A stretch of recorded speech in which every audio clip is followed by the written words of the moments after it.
Halo guys, jumpa lagi dengan saya Bidi Target channelnya semua insan. Bagi sobat yang baru menemukan video ini, tolong bantu subscribe-nya supaya bisa menyajikan informasi yang lebih banyak lagi. Di video kali ini saya akan mengulas petilasan dan sejarah Sang Sri Aji Joyoboyo yang terkenal melenggeda di masyarakat hingga kini, baik dari kisah dan ramalan-ramalannya. Inilah petilasan dari Sang Prabu Sri Aji Joyoboyo yang terkenal. Seperti apa dan bagaimana? Yuk simak dan ikuti video saya ini, semoga bermanfaat untuk sobatku semua.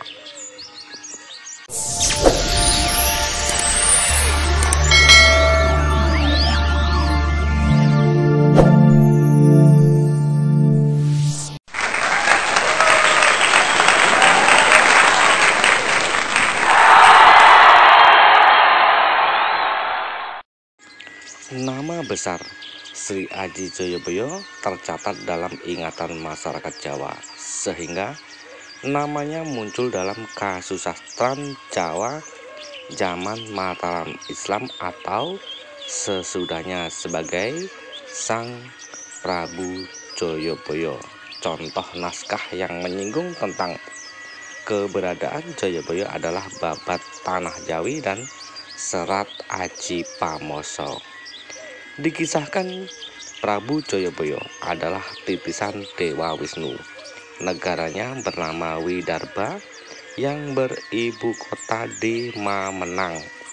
Ayahnya bernama Gendrayana, putra Yudayana, putra Parikesit, putra Abimayu, putra Arjuna dari keluarga Pandawa. Permaisuri Jayabaya bernama Dewi Sara, lahir darinya Jaya Wijaya, Dewi Pramesti, Dewi Pramuni dan Dewi Sasanti. Jaya Amijaya menurunkan raja-raja tanah Jawa, bahkan sampai Majapahit dan Mataram Islam. Sedangkan Pramesti menikah dengan Astradharma, Raja Yawastina, melahirkan Angling Dharma, Raja Malwapati di Bojonegoro. Prabu Joyoboyo turun tahta pada usia tua. Beliau dikisahkan moksa di Desa Menang, Kecamatan Bagu, Kabupaten Kediri. Inilah tempat dan petilasan yang saya suguhkan dan sajikan. Tempat petilasannya tersebut dikeramatkan oleh penduduk setempat dan masih ramai dikunjungi dari berbagai daerah hingga ke luar pulau sampai sekarang. Sri Aji Joyoboyo adalah tokoh yang identik dengan ramalan masa depan Nusantara.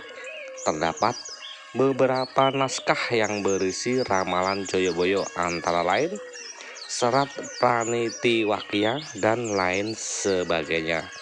Dikisahkan dalam Joyoboyo mendapat gambaran tentang keadaan Pulau Jawa sejak zaman diisi oleh Aji Soko sampai datangnya hari kiamat. Tidak diketahui dengan pasti siapa penulis ramalan-ramalan Joyoboyo, namun sudah menjadi kebiasaan masyarakat saat itu hingga kini untuk mematuhi ucapan serta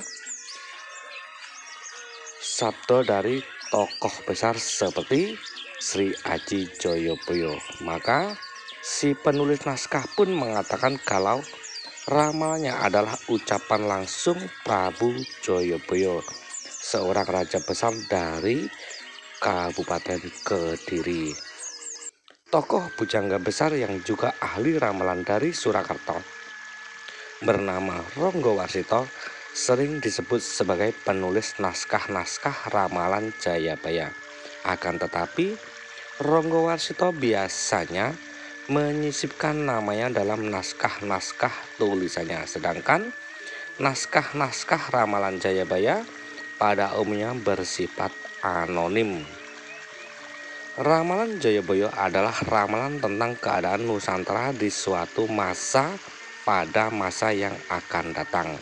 Dalam ramalan Jayabaya itu dikatakan akan datang satu masa penuh dengan bencana dan musibah. Gunung-gunung akan meletus, bumi berguncang, laut dan sungai akan meluap. Ini akan menjadi masa penuh penderitaan, masa kewenang-wenangan dan ketidakpedulian, masa orang-orang licik berkuasa dan orang-orang yang baik akan tertindas. Tapi setelah masa yang paling berat itu akan ada masa atau zaman baru, zaman yang penuh kemegahan, kemuliaan, keemasan dan kejayaan Nusantara. Dan zaman baru itu akan datang setelah datangnya Sang Ratu Adil atau Satria Piningit.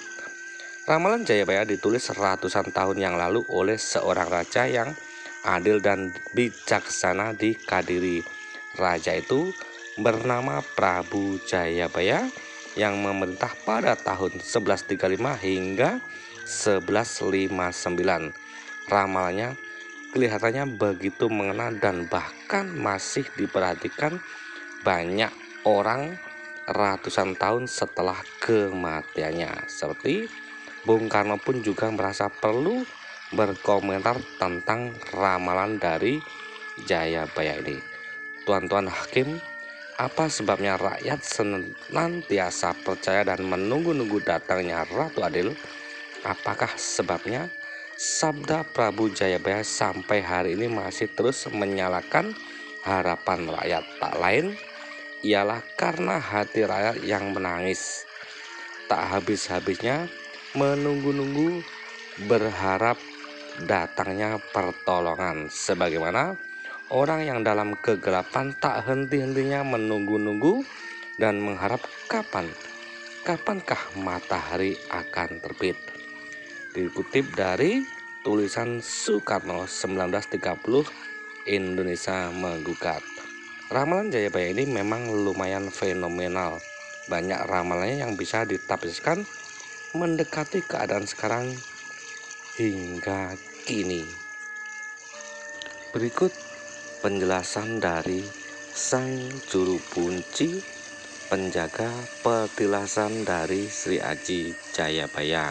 Semoga penjelasan beliau bermanfaat dan menambah wawasan untuk sobatku semua. Itu bangunan yang asli dari peninggalan kerajaan pasti namanya adalah tumbang boto atau batu gede. Kalau ini sudah habis zaman Belanda ini, kecil. Nah, jadi punya itu. Dan kalau mengatakan suatu budaya ini bukti otentiknya, kalau suatu kerajaannya ada dua, kerajaan Islam dan kerajaan Hindu atau Buddha. Kalau kerajaan Islam bukti otentiknya peninggalan, ada kuburan, ada maisan, sebab orang mati dikubur atau ditanam, dibenam Islam. Tapi kalau di zaman kerajaan Hindu, suatu orang yang mati tidak ada bekasnya. Namanya adalah karena orang mati zaman Hindu ada dibakar, dilarung, dijadikan diabukan. Dari tempat kuburannya tidak ada. Kalau namanya makam atau makam adalah kuburan Islam. Gitu. Dan kalau seorang raja perbedaan, kalau kerajaan Islam adalah gelarnya sultan atau sultan, orang mengatakan.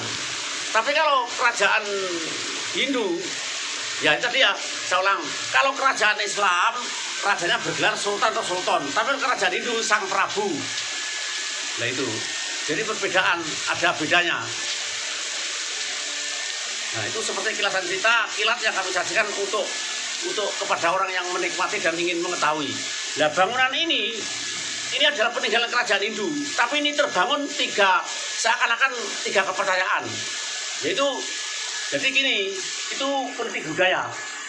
Yang dibangun ini seakan-akan berbau tiga kepercayaan Hindu, Buddha dan Islam. Bukan ini politik agama, bukan. Suatu bangunan peninggalan ini terbangun seakan-akan tiga kepercayaan Hindu, Buddha dan Islam. yang dibangun adalah peninggalan kerajaan Hindu di masa abad ke-9 mulai berdiri sampai ke abad sakral ini. Jadi bukti otentiknya adalah kerajaan Hindu. Dulu adalah patung Harihara 3 Dewa Trimurti. Nah itu ada. Di balik layar ada patung Ganesha. Itu adalah Hindunya.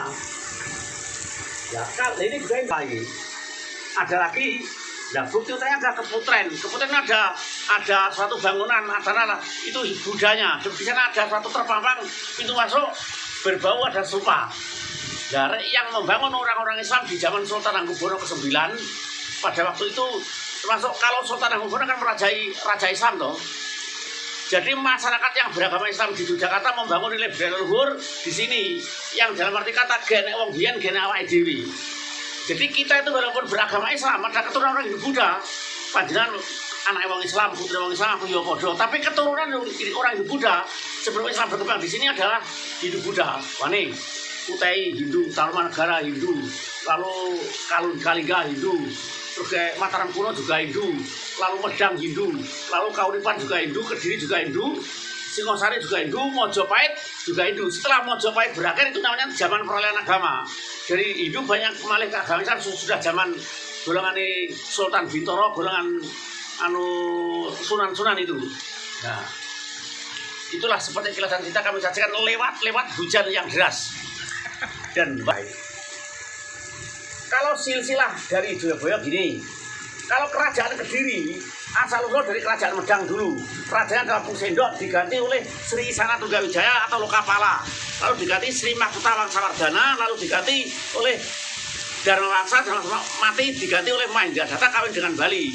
Udayana beranak Erlangga. Setelah Erlangga menjadi raja, kerajaan Medang diganti Kauripan. Lalu Erlangga mempunyai anak 3, Kilisuti terkenal Songgolangit Jaranan karena tidak bisa tidak boleh jadi raja. Lalu dibagi oleh anak yang kedua ketiga, jantan-jantan pria-pria Jenggala dengan Daha. Lalu Jenggala dengan Daha perang kakak beradik dimenangkan oleh Daha. Akhirnya Daha dan Jenggala menjadi satu bernama Kediri. Iketing dua diri saudara menjadi satu. Atau Kalang atau Gelang-gelang atau juga disebut Panjalu. Dalam sastra Kawi Jalu itu lanang. Nah, Panjalu itu dari dua negara yang dipegang oleh anak lanang. Nah, Alkisah Kediri, Raja Kediri pertama adalah Samarawijaya, yang kedua Jayawarsa, yang ketiga Sri Maharaja Udungga, yang keempat Baweswara atau Kameswara, yang kelima Joyoboyo. Nah, di zaman kerajaan Joyoboyo mempunyai suatu keemasan, sehingga Joyoboyo mempunyai suatu kisah yang abadi sebagai seorang raja bujang yang ahli untuk membaca medan sebelum terjadi, namanya adalah Jongko Joyoboyo. Nah, Jongko Joyoboyo itu mengatakan besok ada suatu kisah yang diartikan oleh orang-orang sampai sekarang ini. Lalu Joyo Amijoyo yang anak keempat menjadi raja, yang sulung dikawinkan dengan musuh Joyoboyo namanya Prusangkara. Cerita rakyat itu. Berlahirlah seorang anak angkling Darma di Bojonegoro. Nah, Alkisah dari Raja Kediri setelah Joyoboyo adalah Joyo Amijoyo, Joyo Amisino, lalu Candra, Srengga sampai raja terakhir Dandang Gris yang bergelar Kertojoyo mati terbunuh oleh Kenarok. Kerajaan Kediri hancur, timbul kerajaan Kenarok di Singosari tahun 1222. Tidak usah kita katakan soalnya Anda yang tanyakan adalah Kediri. Itulah kisah. Di zaman kejayaan Joyoboyo, ini adalah termasuk tempat untuk bertapa atau semedi yang dalam arti kata untuk pembudayaan. Jadi gini, makanya seperti tadi, ini terbangun 3 kepercayaan yang dibangun oleh kisah zaman Hindu dan Buddha yang membangun orang-orang Islam, menandakan bahwa walaupun kita orang Islam tetap keturunan orang Hindu dan Buddha. Sebelum Islam berkembang memang di sini ada pulau panjenengan anak wong Islam, putu wong Islam, tapi adalah keturunan Hindu Buddha. Sebelum Islam berkembang ada agama Hindu dan Buddha. Sebelum Hindu dan Buddha adalah animisme. Lalu sebelumnya zaman kubu atau zaman kuno gongenek wong, terus zaman nenek moyang, lalu zaman prasejarah. Pra itu saya gongenek. Nah, itulah suatu bicara yang kami sajikan untuk segenap siapa yang ingin mendengarkan atau suatu hidangan yang kami sajikan pada panjenengan sedaya. Semoga nanti merupakan peninggalan sejarah yang tidak bisa kita lupakan. Salam bahagia lewat angin-angin sedang tinta kawan. Halo.